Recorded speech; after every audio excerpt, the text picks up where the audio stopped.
we all have potential that isn't realized, but that we regard that potential, even though it's not realized, as real, which I can't get my head around at all. It just doesn't make sense. And then, although everyone acts that way, and everyone believes it, because what you act reflects what you believe, and you make judgments about yourself and others based on those beliefs, and they're deep judgments. So the idea that you believe that there is such a thing as human potential, I think it's undeniable. If you act at all, if you expect things of people at all, then you're demonstrating your commitment to the idea of potential. But then I wonder if there's something even deeper going on, because we are very materialistic, modern people, and there's great power in that, obviously. I mean, we've obtained great control over the material world, for better or for worse.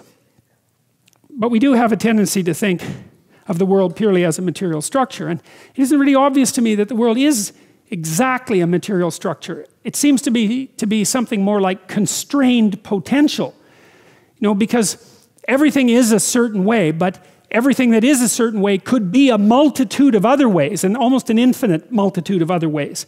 And the degree to which something that is could be a multitude of other ways is dependent on large part on how you interact with it, right? Even with materials that we're very familiar with, we continue to discover new properties and put them to use. It's like things are compacted into their material form, but that doesn't exhaust what they are, especially not in relationship to other things. And so it seems to me, even if you can't replace the materialist perspective with the perspective that it's better to construe the world, construe being as if it's made of possibility rather than the world as if it's made of matter, it's at least useful to have that as an additional viewpoint.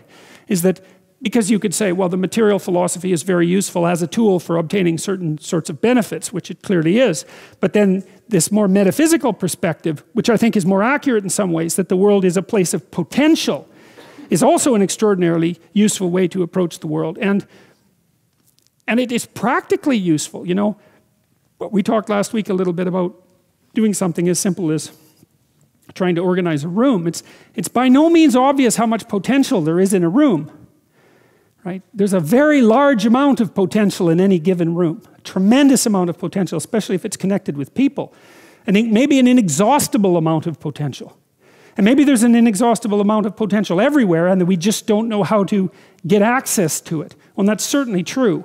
I mean, it's certainly true to some degree. We don't know how to get access to all the potential of our children, for example, or ourselves, or our loved ones, or the people that we know.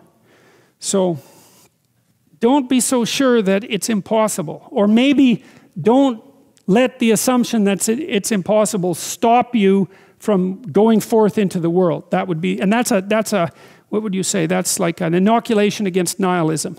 And for a long time I understood nihilism very well. I could understand its rationale, associated with the tragedy of life, associating with suffering and evil, associated with the observation of finitude and the arbitrary and unjust nature of the world. But the more I've thought about it, the less I've come to believe that there's any excuse for it whatsoever.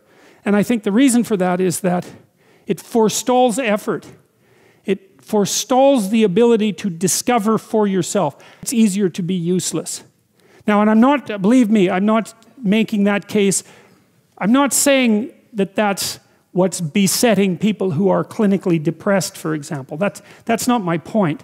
Clinical depression is a terrible thing. There's lots of reasons to be rendered, to be tossed into a catastrophic condition. That isn't what I mean. I mean that kind of cynical, arrogant, rational, hyper-intelligent nihilism that throws the world away as if it's of little use before it's been properly engaged with.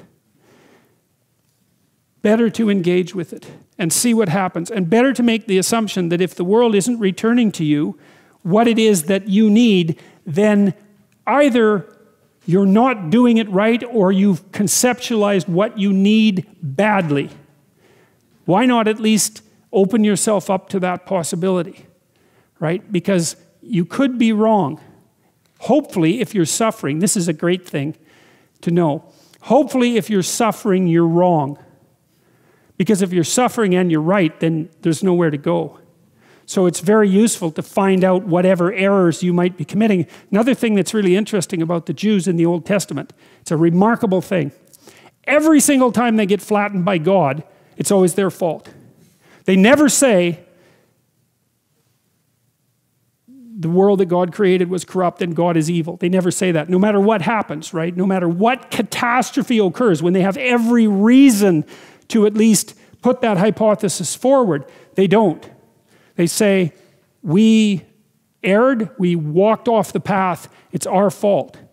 And that's hard, you know, because it puts all the weight of human catastrophe on the human being. That's very hard. But the upside is, it gives you the control. It opens up the door, it opens up the possibility that you could be the person that could set it right if you would just let go of what's in your way. Whatever that is.